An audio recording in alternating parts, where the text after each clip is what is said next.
জীবন কিসের উপর নির্ভরশীল? ধনের উপর, বৈভবের উপর, নিঃশ্বাসের উপর?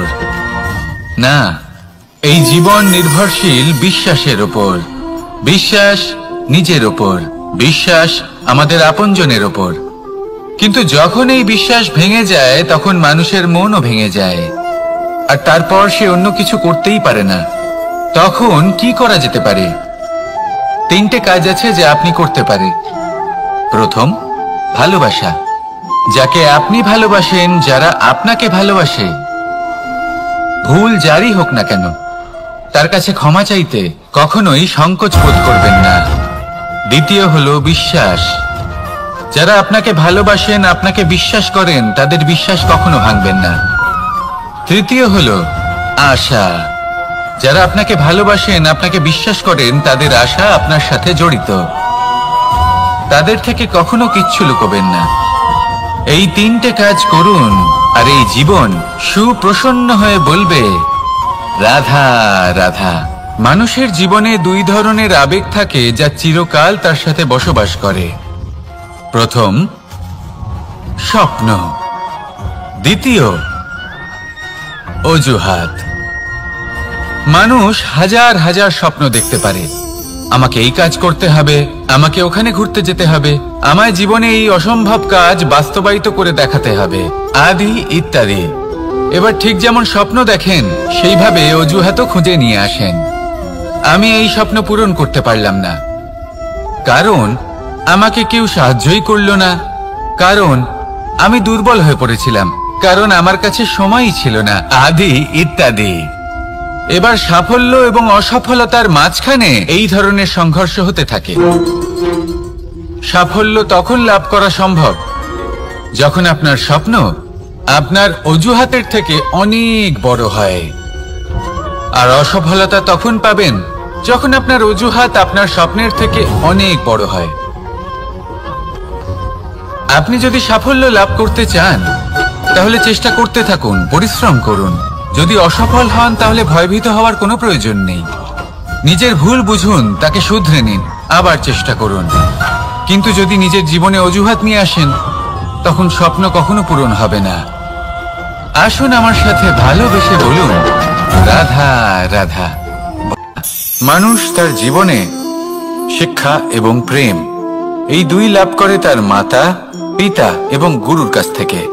কিন্তু মানুষ সবথেকে বেশি ভালোবাসে নিজের মাতাকে, কারণ মাতা খুব নির্মল চিত্তে ভালোবাসে, শান্ত মনে আমাদের অন্তরে শক্তির সঞ্চার করে থাকেন, আমাদের উৎসাহ দেন, বলশালী করে তোলেন। ব্যাপারটা কিন্তু এমন নয় যে আমরা নিজেদের বাবা বা গুরুকে ভালোবাসি না, তাদেরকেও আমরা অত্যন্ত ভালোবাসি, শুধু ওনাদের কঠোর ব্যবহার দেখলে আমরা একটু ভয় পেয়ে যাই। এবার ওনাদের এই কঠোর ব্যবহার আমাদের ভালো না লাগলেও অত্যন্ত আবশ্যক, কারণ মাতার থেকে আমরা যে শক্তি লাভ করি তা যেন নিয়ন্ত্রণ হারিয়ে বিধ্বংসী না হয়ে ওঠে, আমরা যেন কোনো কুপথে না চলে যাই, আমরা কখনো যেন দোষ না করে ফেলি। শুধু সেই জন্য পিতা এবং গুরু একটু কঠোর হয়ে ওঠেন, এবং ওনাদের এই কঠোর আচরণ ভবিষ্যতে গিয়ে আমরা অবশ্যই বুঝতে পারি। জীবনে কিছু বছর আমরা এগিয়ে যাই, আর তারপর আমরা বুঝতে পারি যে বাবা এবং গুরু আমাদের যথেষ্ট ভালোবাসতেন, কিন্তু ওনাদের ভালোবাসার বহিঃপ্রকাশ আলাদা। প্রয়োজনীয় হলো এটা দেখার, এটা বোঝার যে শুরু থেকে আমাদের প্রতি ওনাদের আচরণ কেমন ছিল। ওনাদের কঠোর হওয়ার পেছনে ওনাদের ভালোবাসাটা বোঝার চেষ্টা করুন, ওনাদের চিন্তাটা বোঝার চেষ্টা করুন, ওনাদের পথপ্রদর্শনের আড়ালে আপনার ভবিষ্যতের জন্য যে পরিকল্পনা ওনারা করেছেন সেটা বোঝার চেষ্টা করুন। তখন আপনারা বুঝতে পারবেন ওনাদের ভালোবাসাকে। আপনার মনের মধ্যে আপনা থেকেই ওনাদের প্রতি সম্মান জেগে উঠবে। নিজের পিতা এবং নিজের গুরু এই দুজনের প্রতি কৃতজ্ঞতা প্রকাশ করুন, আর আমার সাথে ভালোবেসে বলুন, রাধা রাধা। ভয়ের সাথে আমরা সবাই পরিচিত, কষ্ট আমরা সবাই পেয়েছি, কখনো কখনো আমরা অসুস্থ হয়ে পড়ি, আর এমন সময় হলে মাতার মমতা, কখনো বাবার স্নেহ, কখনো বন্ধুদের পাশে থাকার অনুভূতি আমাদের রোগ নিরাময়ে সাহায্য করে। কখনো যদি আমরা নিরাশ হয়ে পড়ি, তখন যদি আমাদের কোনো আপনজন আমাদের দুটো ভালো কথা বলে তখন আমাদের মনোবল বেড়ে যায়। ঠিক তেমন সংসারের এই রঙ্গমঞ্চে যদি আপনি পীড়িত অনুভব করেন, কিছু শুভ কথা আলোচনা করুন, কিছু স্তুতি গান করুন, কিছু মুহূর্তের জন্য হলেও নিজের ইষ্টদেবের কথা স্মরণ করুন আর প্রার্থনা করুন। সাহস বাড়বে, শক্তিও বৃদ্ধি পাবে এবং সামনে এগিয়ে চলার পথও দেখতে পাবেন। তখন এই মন প্রসন্ন হয়ে বলবে, রাধা রাধা। কখনো কখনো অন্ধকারের সাথে লড়াই করার জন্য আমরা প্রদীপ জ্বালাই। এতে প্রথমে সলতে রাখি, তারপর তেল ঢালি, তারপর আগুন জেলে এটা প্রজ্বলিত করি। তারপর একটা সময় আসে যখন এই প্রদীপ নিভে যায়। কারণটা কি? কারণ কি এটা যে প্রদীপের প্রকাশমান হওয়ার ক্ষমতা সমাপ্ত হয়েছে? না, এই যে আগুন আমরা দেখতে পাচ্ছি, এই আগুনের জন্য যে শক্তির প্রয়োজন হয় তা আসে এই তেল থেকে। যদি এই তেল সমাপ্ত হয়ে যায় তাহলে এই প্রকাশ তাও সমাপ্ত হয়ে যায়। আর আমাদের জীবনে এই তেল হলো আমাদের কর্ম, আর এই আগুন আর এর দ্বারা উৎপন্ন হওয়া প্রকাশ আমাদের ভাগ্য। যত আমাদের কর্ম ক্ষীণ হতে থাকবে, আমাদের ভাগ্য সৌভাগ্য কোথাও না কোথাও লুপ্ত হয়ে যাবে। যে উজ্জ্বল ভবিষ্যৎ আমরা চাইছি তা কখনো লাভ করতে পারবো না যদি কর্ম না করি। ঠিক যেমন তেল ছাড়া অগ্নি উৎপন্ন হয় না, তেমনি কর্ম ছাড়া সৌভাগ্য হয় না। আর যেমন কর্ম তেমন ভাগ্য। তাই সবসময় কর্ম করতে থাকুন, কর্ম করা থামাবেন না। আর আমার সাথে ভালোবেসে বলুন, রাধা রাধা। জীবনে তিনটি বিষয় আছে, তিনটি বস্তু আছে, তারা যেন আপনাকে কখনো বশে না করে নিতে পারে। প্রথম হলো ধন। ধন যতক্ষণ আপনি ব্যবহার করতে থাকেন, যতক্ষণ তা আপনার কাজে আসছে, ততক্ষণ ঠিক আছে, এই ধন আপনার কাছে অমৃত। কিন্তু যখন এই ধন আপনাকে ব্যবহার করতে শুরু করে, বুঝে যাবেন যে আপনার পতনের সময় শুরু হয়েছে। দ্বিতীয় বিষয়, ফেলে আসা অতীত। যাই করুন, আপনি অতীত পাল্টাতে পারবেন না, আর এই সত্যিটা আপনিও জানেন। কিন্তু তাও এর বশবর্তী আমরা হয়ে পড়ি। আর যখন তাই হয়, তখন এই সংসারে আমরা যেখানেই যাই না কেন, যত বড়ই সুখ লাভ করি না কেন, সেই সব আমাদের কাছে তিক্ত বলে মনে হয়। তৃতীয় বিষয়, আপনার আশেপাশের মানুষ ভিন্ন ভিন্ন ধরনের মানুষ হয়, যাদের চিন্তা ভাবনা এবং দৃষ্টিভঙ্গি ভিন্ন ভিন্ন প্রকারের। যদি এদের বশবর্তী আপনি হয়ে পড়েন, তাহলে কেউ বলবে এটা করো, এটা ভালো। কেউ বলবে এটা করো না, ওটা করো, ওটা ভালো কাজ। কেউ বলবে এই দুটোই করো না, অন্য কিছু করো। এই কথাগুলিতে আপনি এতটাই জড়িয়ে পড়বেন যে আপনি লক্ষ্যভ্রষ্ট হয়ে পড়বেন। তাই এই তিন বিষয় থেকে সাবধানে থাকবেন। যদি কোনো কিছু বশ করতে হয়, তাহলে আপনাকে বশ করতে হবে আপনার আজকে, নিজের বর্তমানকে। এটা খুব প্রয়োজনীয়। এটা ভাববেন যে এই সময়ের সদ্ব্যবহার আমি কিভাবে করব, সময়কে শাসন কিভাবে করব, ওই কর্ম কিভাবে করব যাতে ভবিষ্যতে কখনো আমার আফসোস না হয়, বরং এই সংসার আমাকে নিয়ে গর্ব করবে, সেই কর্ম করুন। আর যখন আপনি এটা শিখে নেবেন, তখন আপনি নিজেই নিজেকে প্রকৃত অর্থে ভাগ্যশালী করে তুলবেন। আসুন আমার সাথে ভালোবেসে বলুন, রাধা রাধা। অনেক সময় আমরা কারোর নীরবতাকে তার দুর্বলতা ভেবে বসি। হতেই পারে সেই ব্যক্তি উত্তর দিতে চাইছেন না, হতে পারে অন্য কোনো কারণ আছে যা আমরা বুঝতেই পারছি না। সেই জন্য তাকে দুর্বল ভেবে নেওয়া অনুচিত। দেখতে গেলে এই বিশাল সমুদ্র এও কিন্তু নীরব, শান্ত হয়।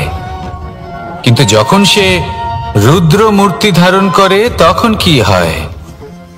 সমগ্র সংসারকে বিনাশের পথে নিয়ে যায় এই সমুদ্র, প্রলয় সৃষ্টি করে। সেই জন্য কারোর সহ্য শক্তিকে দুর্বলতা বলে মনে করবেন না। কারণ যদি এই নীরবতা নিজেকে ভেঙে বেরিয়ে আসে, তাহলে তা বিনাশের সমস্ত সীমা পার করে যেতে পারে। তাই এই নীরবতাকে সবসময় বুঝুন, সবসময় একে সম্মান করতে শিখুন। আর আমার সাথে ভালোবেসে বলুন, রাধা রাধা। কখনো কোনো চাতক পাখিকে দেখেছেন? কথায় আছে যে বছরে মাত্র একবার সে তার তৃষ্ণা মিটিয়ে থাকে। আর তাও আকাশে ভেসে থাকা মেঘের দ্বারা ঘটানো বৃষ্টির জলের ফোঁটা থেকে। আর কোথাও থেকে সে তার তৃষ্ণা পূরণ করে না। সারা বছর সে নিদারুণ গরম সহ্য করে, তীব্র শীতও সহ্য করে, শুধু এই আশা নিয়ে যে বছরে একবার অন্তত সেই মেঘের ঘন ঘটা হবে, বৃষ্টি হবে, আর সে তার তৃষ্ণা নিবারণ করবে। এটা আসলে কি? এটা আসলে বিশ্বাস। সেই বিশ্বাস যে বছরে একবার সেই মেঘ আসবে তৃষ্ণা নিবারণ করতে।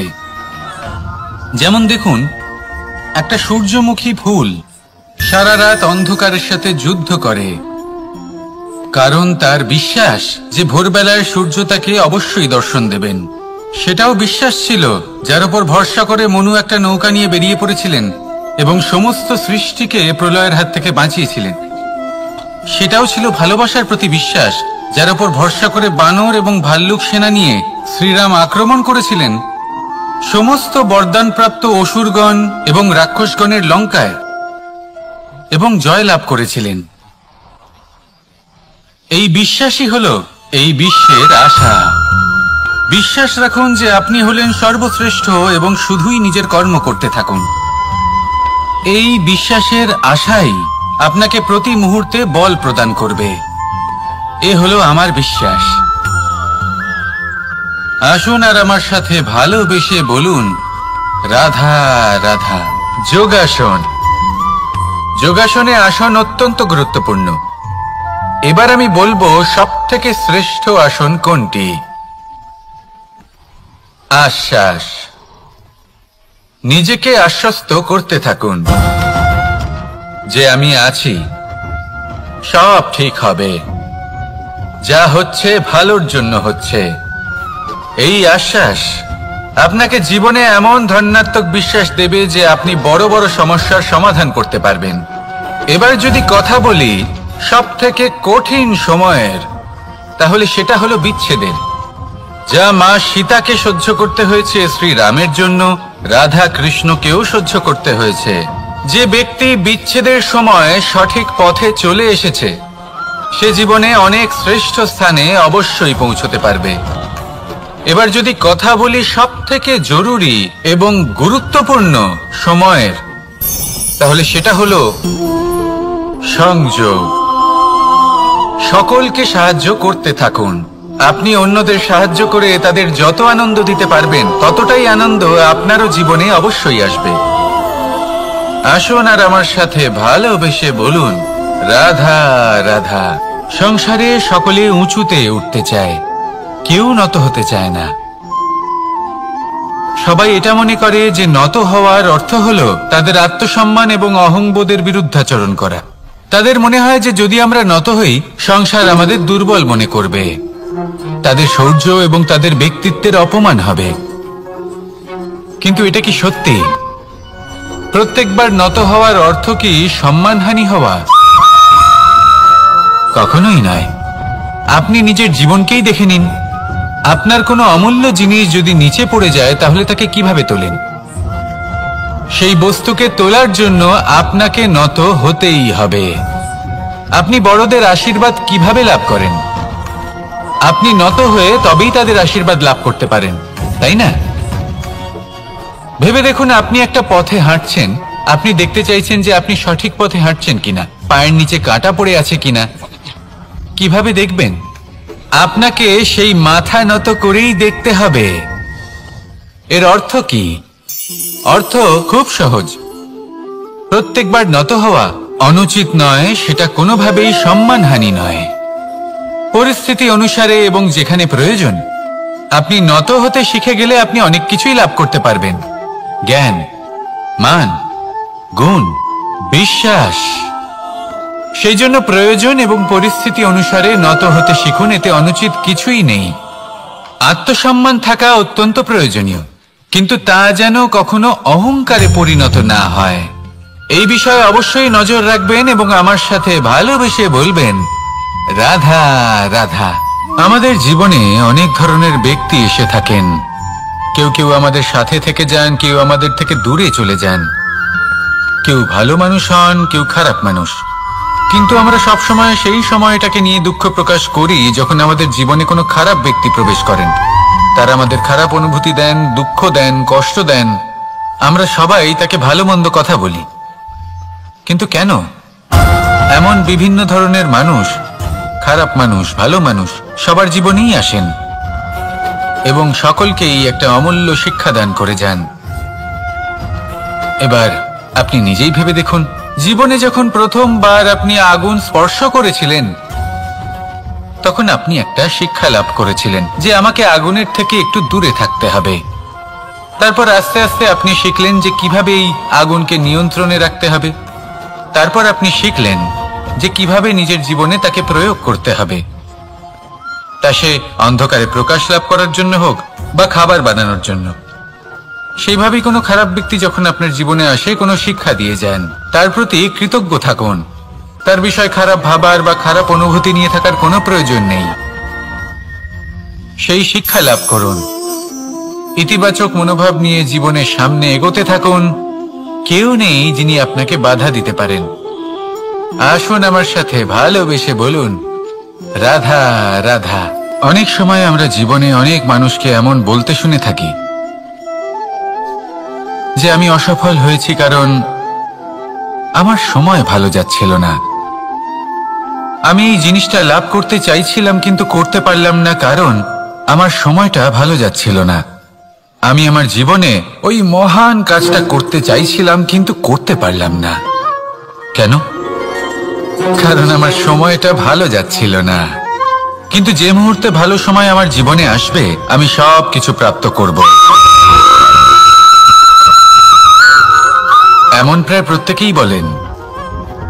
আসুন একটা কথা বোঝা যাক।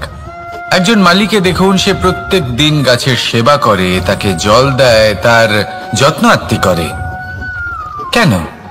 প্রত্যেক দিন সেই গাছ ফল দেয় না। সঠিক সময় এলে তবেই সেই গাছ ফল দেয়, কিন্তু প্রত্যেক দিন মালি তার সেবা করে, তাকে যত্ন করে। শুধুমাত্র তখন করে না যখন সেই গাছ ফল দিতে সক্ষম। আর যদি মালি গাছের যত্ন প্রতিদিন না করে তাহলে হয়তো সেই গাছ ফল দিতেই পারবে না। এটাই হলো আমাদের জন্য একটা শিক্ষা।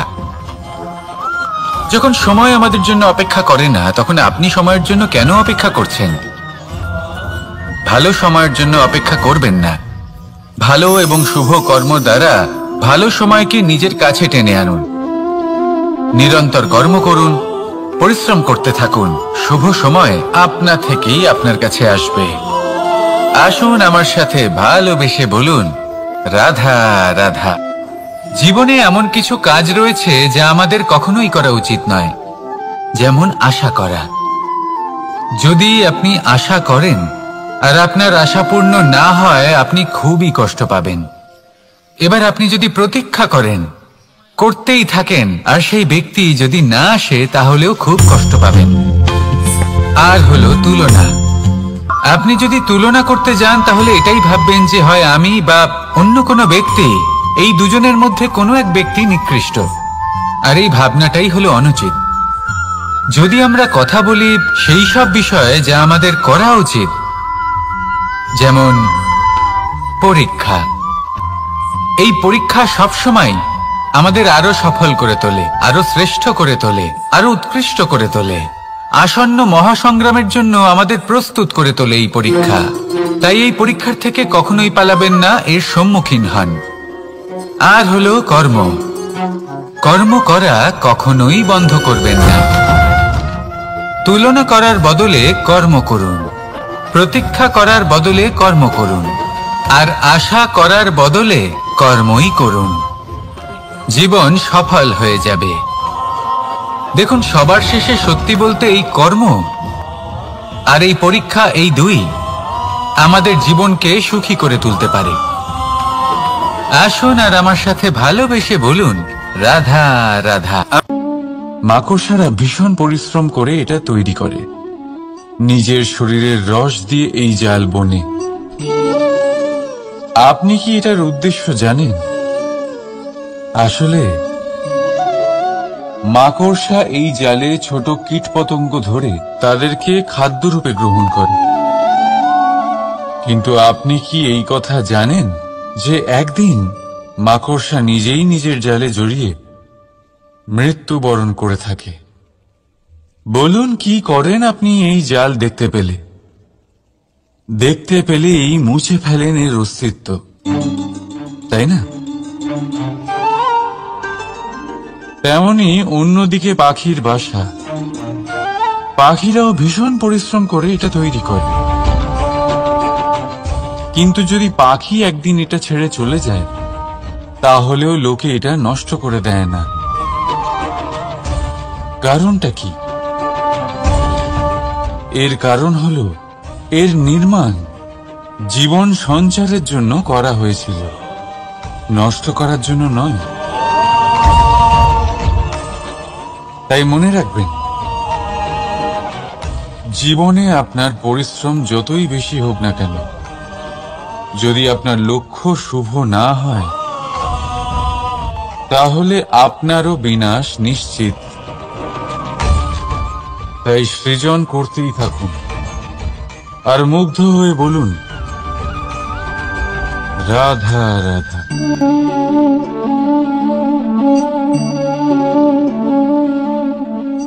আপনার কি মনে হয় আমি কি করছি? আপনি বলবেন আমি প্রদীপ জ্বালাচ্ছি। সঠিক, কিন্তু প্রশ্ন হচ্ছে যে আমি কি আপনাকে বলেছি যে একে প্রদীপ বলা হয়? না। এই প্রদীপ কি নিজেই নিজের পরিচয় আপনাকে দিয়েছে? না। তাহলে আপনি কি করে জানলেন যে একে প্রদীপ বলা হয়? উত্তর হচ্ছে প্রকাশ, যে স্বয়ং জ্বলে অন্ধকারের মধ্যে সংসারকে পথ দেখায়, সেটাই প্রদীপ। যা নিরাশার মাঝে আশার আলো প্রদর্শন করে, সেটাই প্রদীপ। অপর দিকে আছে সাপ, যাকে না দেখেও তার ফনার আওয়াজ শুনেই লোকে ভয় পেয়ে যায়। তার মানে ব্যক্তির পরিচয় তার কর্মের দ্বারা পাওয়া যায়। তাই আপনার এটা বলার প্রয়োজন নেই যে আপনার পরিচয় কি। এটা আপনার কর্মই নিশ্চিত করবে যে লোকে আপনাকে প্রদীপ ভেবে ভালোবাসবে নাকি সাপ ভেবে ভীত হয়ে থাকবে। রাধা রাধা। সময় কত বিচিত্র হয়। সময় আমাদের পক্ষে থাকলে আমরা নিজেদের রাজা মনে করে নিই, আর সেই সময় যদি বিপক্ষে চলে যায়, তাহলে নিঃস্ব হতে সময় লাগে না। তাই মানুষের একটা অভ্যেস আছে, খারাপ সময়ের জন্য কিছু সঞ্চয় করা। আত্মীয়, বন্ধু খারাপ সময় পাশ থেকে সরে যায়।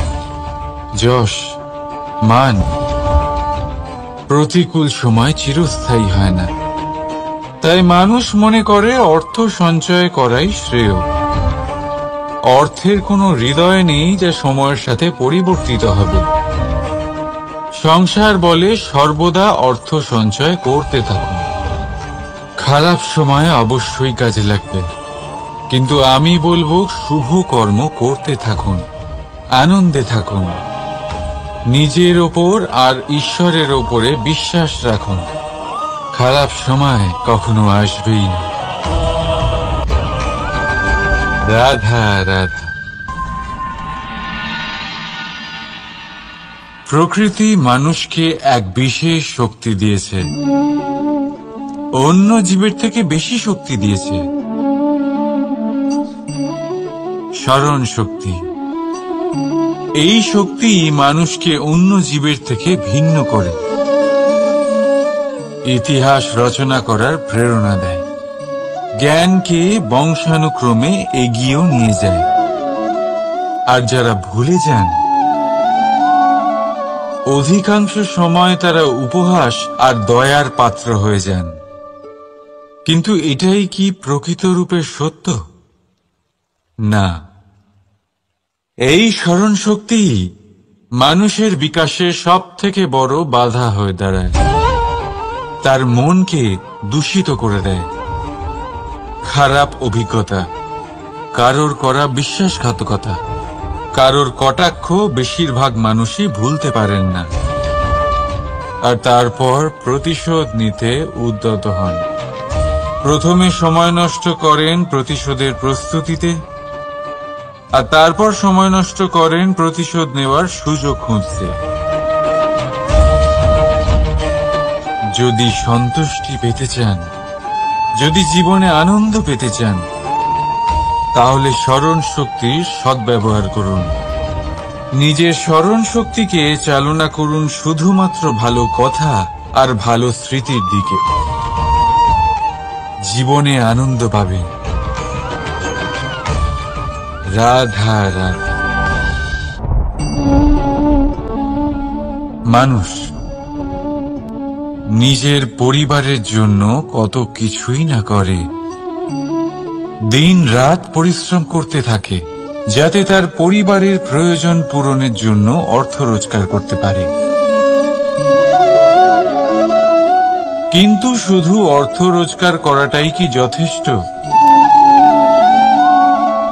আপনি বলবেন, হ্যাঁ নিশ্চয়ই, অর্থ দিয়ে সবকিছু পাওয়া যায়। বিদ্যা পাওয়া যায়, বাড়ি পাওয়া যায়, ওষুধ পাওয়া যায়, আর কত কিছুই না পাওয়া যায়। এইসব একটা পর্যায় পর্যন্ত সঠিক, কিন্তু একটু মন দিয়ে ভেবে দেখুন, যখন কোনো শিশু অসুস্থ হয়ে পড়ে তখন সে ওই তিক্ত ওষুধ কেন খেয়ে নেয়? এই জন্য কারণ ওর পিতা সেই ওষুধ অর্থ দিয়ে কিনেছে? না, বরং এই জন্য কারণ তার পিতা যে তার সামনে দাঁড়িয়ে, তার উপরে তার বিশ্বাস আছে। বিশ্বাস আছে যে উনি তার কিচ্ছু হতে দেবেন না। এই বিশ্বাস, এই সংস্কার, এই শিক্ষা কখনো অর্থ দিয়ে পাওয়া যায় না। এটা পাওয়া যায় সেই সময় থেকে যা মাতা পিতা তাদের সন্তানের সাথে কাটিয়েছেন। তাই জীবনে অর্থ অবশ্যই উপার্জন করুন, কিন্তু নিজের পরিবারকেও সময় দিন, আনন্দ পাবেন। রাধা রাধা। বিরোধিতা এমন এক শব্দ যা শুনে আমরা সবাই ভয় পেতে থাকি। যদি কেউ আমাদের বিরোধিতা করে তা আমাদের সহ্য হয় না। আমরাও কারোর বিরোধিতা করে কোনো শত্রুতা করতে চাই না। এই ধরনের ভাবনা আমাদের মনে আসতেই থাকে। কিন্তু বিরোধিতা, এই শব্দ আপনার শান্তির জন্য, আপনার সুখের জন্য কতটা গুরুত্বপূর্ণ তা আপনারা জানেন না। তাই যদি কাল এসে কেউ আপনার বিরোধিতা করে, তখন সবার আগে নিজেকে যাচাই করুন। আপনি কি ভুল করেছেন? আপনার দোষ কি?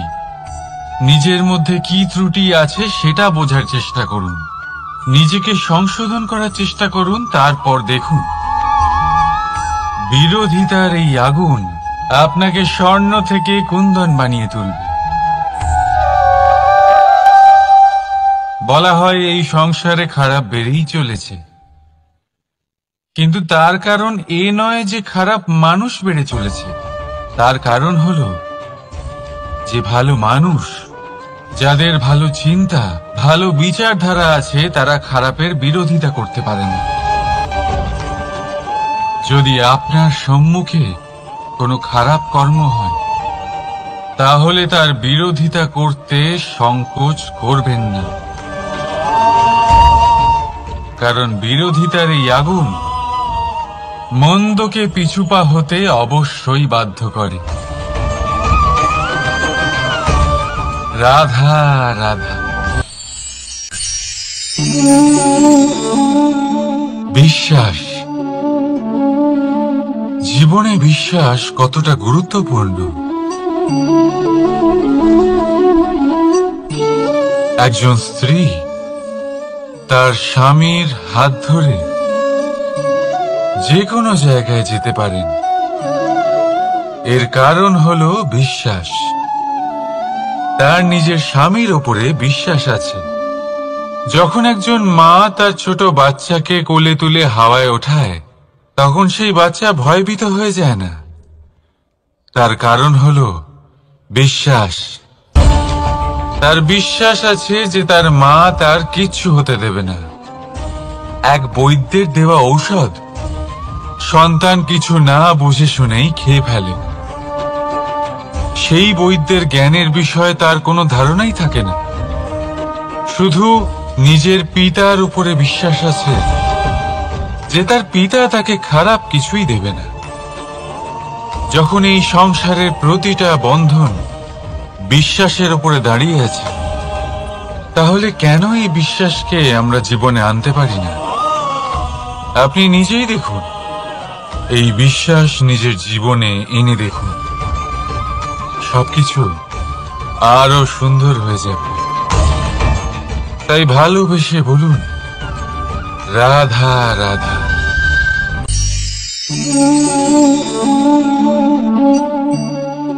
অহংকার, এই শব্দটা সবাই শুনেছেন।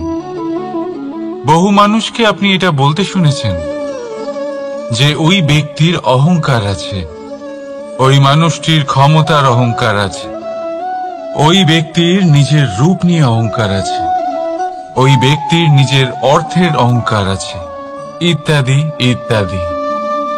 কিন্তু এই অহংকার, এর অস্তিত্ব হয় কি করে? এবারে একবার এই হাতটা দেখুন। যদি এই হাতের 5 আঙ্গুল উঠে দাঁড়ায়, আশীর্বাদ।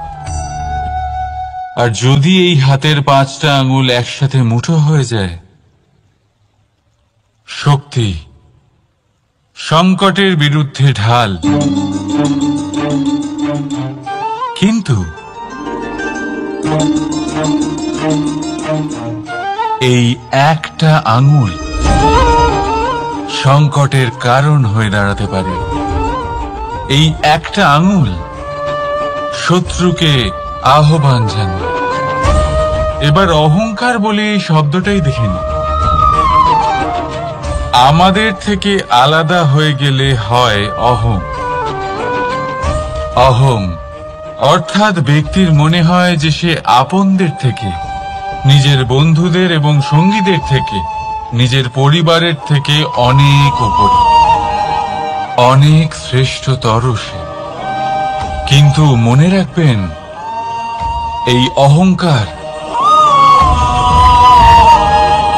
কোন ব্যক্তির অস্তিত্বের বিনাশের প্রথম ধাপ। তাই ঝেড়ে ফেলে দিন এই অহংকারকে, আর বিশ্বাস করুন আমাদের ওপর, কারণ তখনই আপনি শান্তি পাবেন। আর সেই শান্তির সাথে বলে উঠবেন, রাধা রাধা।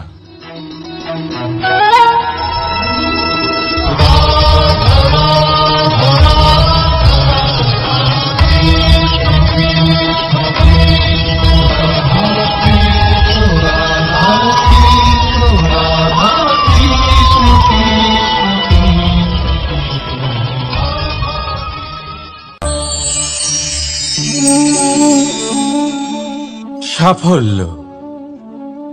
যদি আপনাকে জীবনে সাফল্য পেতে হয়, তাহলে আপনি একাধিক মানুষ পাবেন যারা একাধিক উপায় বলবে আপনাকে সাফল্য পাওয়ার। দীর্ঘ সময় ধরে পরিশ্রম, চেষ্টা, নির্ধারণ, নিষ্ঠা এই বিষয়ে ভাষণ দিতে থাকবেন। একাধিক রকমের উদাহরণ আপনার সামনে তুলে ধরবেন। কিন্তু আমার এটা মনে হয়, আমরা কেন সেই বিষয়ে কথা বলি না যা মানুষকে অসফল করে তোলে? শুধু দুটো ব্যাপার অসফল হওয়া নিশ্চিত করে। শুধু 2 ধরনের মানুষ বেশিরভাগ অসফল হন। প্রথম তারা যারা ভাবে অনেক কিছু কিন্তু কিছুই করে না, আর দ্বিতীয় তারা যারা অনেক কিছু করতে থাকে কিন্তু ভাবনা চিন্তা না করে। ভাবনা আর কর্ম, এদের মাঝে সামঞ্জস্য রাখা খুব জরুরি। যদি এটা থাকে তাহলে জীবনে কখনো অসফল হবেন না। রাধা রাধা। আপনি অনেককে এই কথা নিশ্চয়ই বলতে শুনেছেন, এই ব্যক্তির দৃষ্টিতে দম্ভ আছে, এই ব্যক্তির চোখের ওপর অহংকারের পর্দা পড়ে আছে, ইত্যাদি ইত্যাদি। চলুন আমি আপনাকে একটা প্রশ্ন করছি, আপনি দেখেন কি দিয়ে? দৃষ্টি দিয়ে নাকি দৃষ্টিভঙ্গির সাহায্যে? ভাবুন। চিন্তায় পড়ে গেলেন নিশ্চয়ই। দৃষ্টি যে কোনো বস্তুর বা যে কোনো মানুষের শুধু বাইরের রূপটা দেখায়, যেখানে দৃষ্টিভঙ্গি আপনাকে সোজা আসল পরিচয়ের সাথে সাক্ষাৎ করায়। উদাহরণ হিসেবে চন্দ্র। চন্দ্র আমরা সবাই দেখেছি। বহু মানুষ আছেন যাদের চন্দ্র অত্যন্ত সুন্দর লাগে, আবার কিছু মানুষ এমনও আছেন যারা এই চন্দ্রের মধ্যেই দাগ খুঁজে বার করেন। এই হলো দৃষ্টিভঙ্গি। যদি নিজের দৃষ্টিভঙ্গিতে প্রেম রাখেন, ভালোবাসা রাখেন, সম্ভ্রম রাখেন, তাহলে তার বদলে আপনিও প্রেম আর সম্মান অবশ্যই পাবেন। এবারে দেখুন, যে জল দিয়ে ঈশ্বরের মূর্তি ধোয়া হয় তাকে চরণামৃত বলা হয়। এটার কারণ দৃষ্টিভঙ্গি। এখন আপনি পাথরকে ভগবান ভেবে পুজো করবেন নাকি ভগবানকে পাথর ভেবে পরিত্যাগ করবেন? সিদ্ধান্ত আপনার, কিন্তু এই সিদ্ধান্ত নির্ভর করে আপনার দৃষ্টিভঙ্গির ওপর। তাই নিজের দৃষ্টিভঙ্গি শুভ রাখুন, নিজের দৃষ্টিভঙ্গিতে ভালোবাসা রাখুন, আর আনন্দে বলুন রাধা রাধা। বড় বড় রাজমহলের বড় বড় ইমারতের চূড়া কত সুন্দর হয়, কিন্তু আপনি কি কখনো এই বিষয়ে ভেবেছেন যে এই সুন্দর চূড়ায় পৌঁছতে গেলে আপনাকে পৃথিবীতে পাপ ফেলতেই হবে? সেই সুন্দর চূড়ায় পৌঁছে দীপ্তি পাওয়ার জন্য আপনাকে একটা কঠিন পথ অবলম্বন করতেই হবে। যদি আপনি কোনো কঠিন পথে না গিয়ে এই পৃথিবীর সাহায্য ছাড়াই শুধু উচ্চতার দিকে অগ্রসর হতে থাকেন, তাহলে সর্বদা অসফল হবেন। সেই জন্য নিজের স্বপ্ন পূরণের এই যাত্রাতে নিজের পথ কখনোই হারাবেন না, নিজের পথ থেকে সরবেন না। যদি এমন করেন তাহলে তো আপনার স্বপ্ন পূরণ হবেই না, তার সাথে আপনি নিজের পথও হারাবেন। রাধা রাধা। কৌতুক অর্থাৎ হাসি, এটা জীবনে কতটা গুরুত্বপূর্ণ। আমরা সর্বদাই হাসতে চাই, আমরা সর্বদা অন্যের মুখে এই হাসি দেখতে চাই, কিন্তু এই কৌতুক অনেক প্রকারের হয়। আর এই কৌতুকের ভিত্তি কি, সেটাও খুব গুরুত্বপূর্ণ। কৌতুক কেবল তখনই পাবেন যখন তা শুদ্ধ মন থেকে আসবে। কৌতুক তখনই পাবেন যখন তার সামনের জনকেও হাসিয়ে তার কষ্ট হরণ করবে। এবারে যদি কৌতুক হিংসার থেকে বেরোয়, তখন তা কটাক্ষ হয়ে যায়, সামনের মানুষের মনে আঘাত করে। তারপরে সে তৈরি থাকে যে কখন আপনার উপরে আবার প্রহার করতে পারবে। তাই যদি হাস্য কাউকে ছোট করার জন্য হয়, তা হাস্য নয়, উপহাস হয়ে যায়। আর তা সামনের জনকে আনন্দ নয়, শুধু অপমান দেবে। আর অপমানিত ব্যক্তির মন তিক্ত হয়ে থাকে। তাই মনে রাখবেন যে এই কৌতুক যেন কৌতুকই থাকে, তা উপহাস বা কটাক্ষ না হয়ে যায়। রাধা রাধা।